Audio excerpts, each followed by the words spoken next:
Järgnevas videos vaatame, kuidas kassi ja hiire mängule lisada mängijate edetabelit.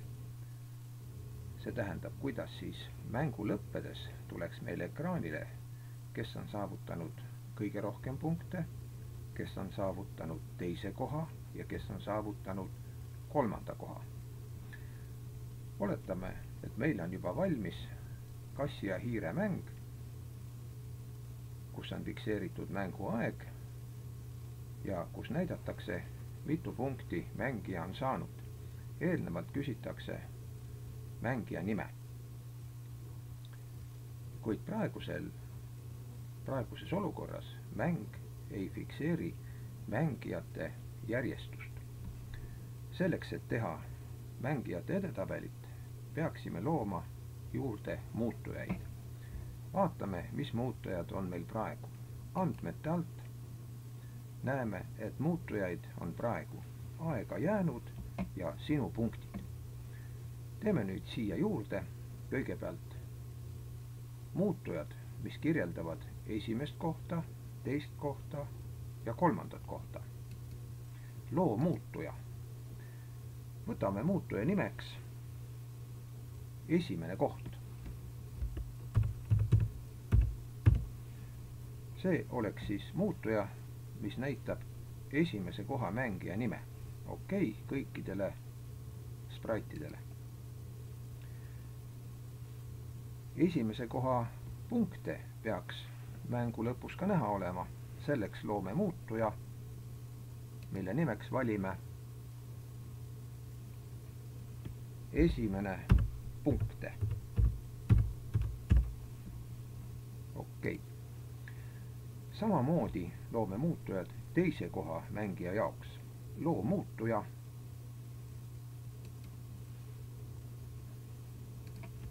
teine koht. Okei. Ja teise koha punktide jaoks loo muutuja teine punkte. Nüüd on meil muutujad esimese ja teise koha jaoks olemas. Loome need muutujad ka kolmanda koha jaoks. Loo muutuja kolmas koht. Okei. Ja punktid kolmanda koha jaoks. Loo muutuja kolmas punkte. Okei. Nüüd tekkis meil siia muutujatest terve valik. Paigutaksime nad ekraanile nii, et nad oleksid kõrvuti esimene koht, esimese koha punkte, teine koht, teise koha punkte ja kolmas koht ja kolmanda koha punkte. Nüüd siia siis moodustuks meil mängu lõppedes mängijate edetabel. Kui mängija saab sellise tulemuse, et tema tulemus on parem mingist kohast, siis tõrjutakse vastav koht ühe koha võrra allapoole. Nii, jätkame oma mõttekäiku. Mingil hetkel on tarvis loomulikult edetabelit ka puhastada.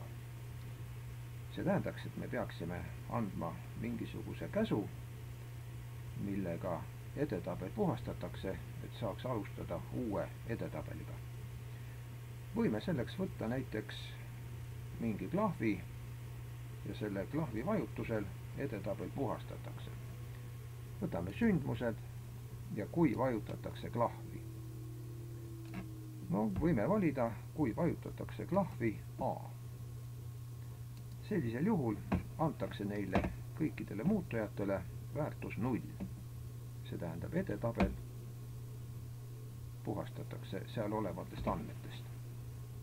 Võtame andmed ja valime. Võta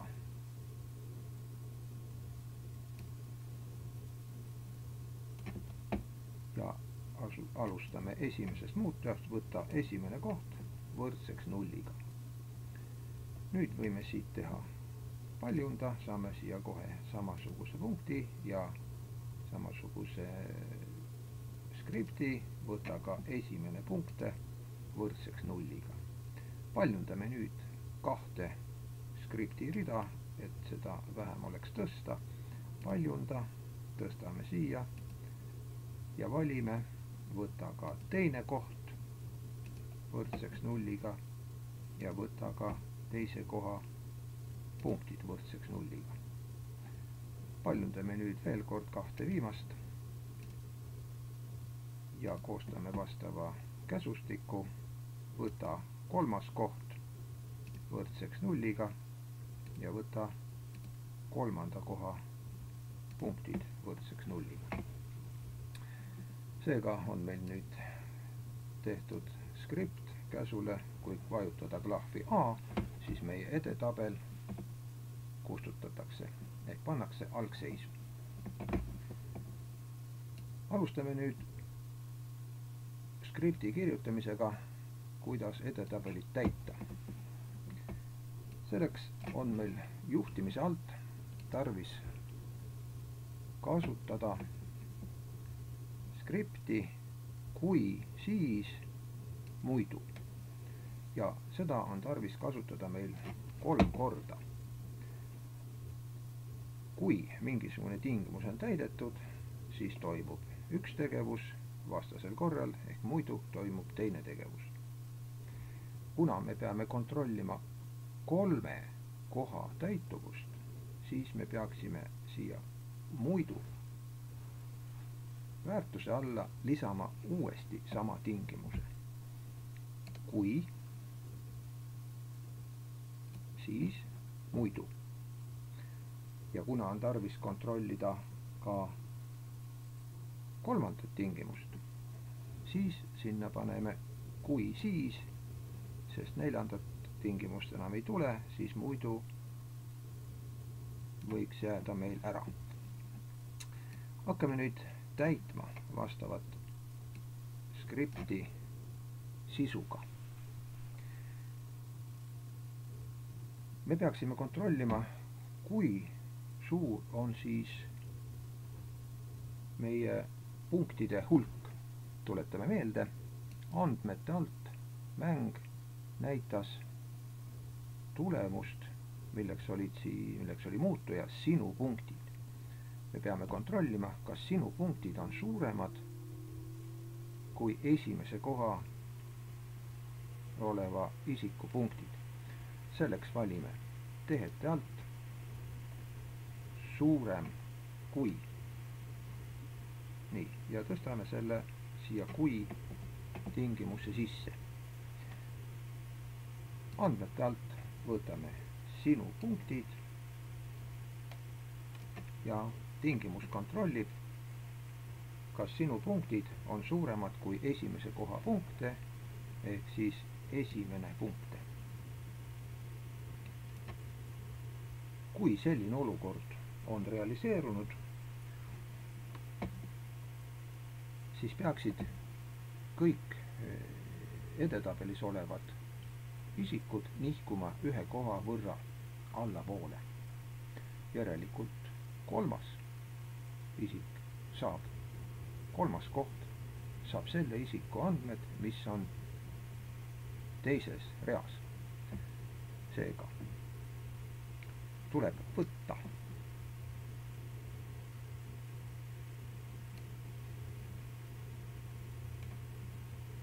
kolmas koht võrdub teine koht.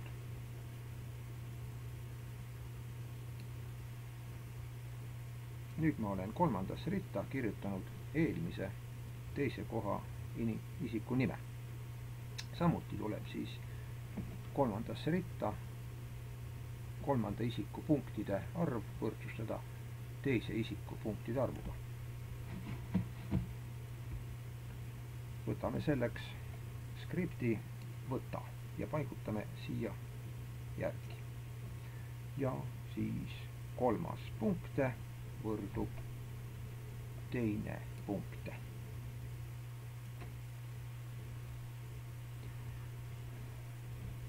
meie edetabeli teise ritta tuleks võtta andmed edetabeli esimesest reast. Selleks võime paljundada siin sees olevat skriptide rida, et meil oleks vähem tööd, ja kleebime selle siia. Ja võtame siis teine koht, võrdub esimese kohaga, see tuleb siit ära tõsta ja võtta siit siis esimene koht. Nüüd siis paigutati esimese koha isiku nimi teisele kohale ja vastavalt teise koha punktide arvuks saab esimese koha punktide arv, esimene punkt. Mis siis jääb aga esimesele kohale? No, esimesele kohale peaks siis tulema see mängija, kes viimati oma nime sisestas, sest tema saavutas punkte, mis on rohkem kui esimese koha punkte. Nii, selleks tuleks siis, võiksime siit paljundada uuesti seda viimast kahte skripti rida ja võtta siis esimene koht ja esimeseks kohaks peaks olema nüüd sisestatud nimi. Selle me saame andurite alt ja vastus.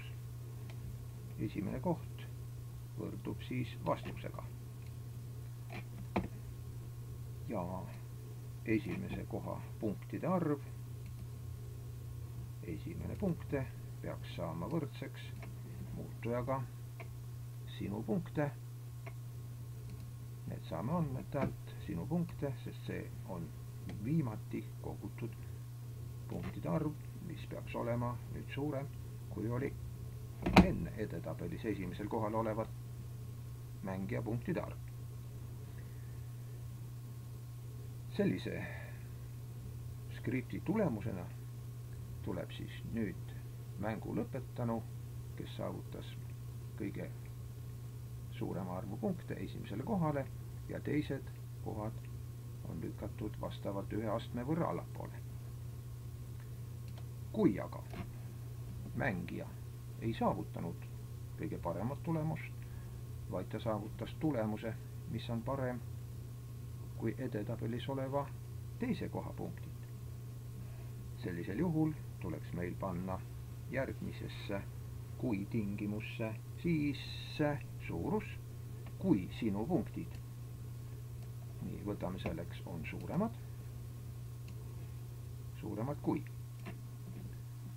kui sinu punktid. Ehk äsja mängust saadud punktid on suuremad kui edetabelis teise koha punktid. Teine punkte. Mis toimub sellisel juhul? Sellisel juhul ilmselt tuleb meie mängija panna teisele kohale ja kolmandale kohale tuleb nihutada mängija, mis enne oli teisel kohal. Et tööd kiirendada, paljundaksime siit eelmisest tsüklist 4 viimast skripti rida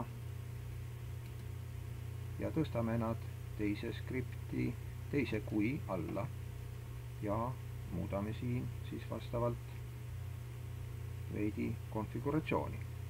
Võtame siis sellisel juhul kolmas koht peab saama võrdseks edetabelis oleva teise kohaga. Nii, siin mul juhuslikult see teine koht seisabki. Ja vastavalt kolmanda koha punktid saavad võrdseks teise koha punktidega.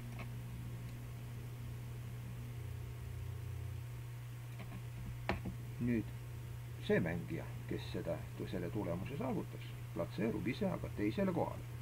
Seega teiseks kohaks saab sisestatud nimi, ehk siis see mängija, kes äsja mängis. Ja teise koha punktid, teine punkte peaksid saama võrdseks sinu punktidega. See skript tekitas siis meil olukorra nüüd kokkuvõttes, kus mängija saavutas punkte, mis lükkasid teise koha ühe koha võrra allapoole ehk siis kolmandaks ja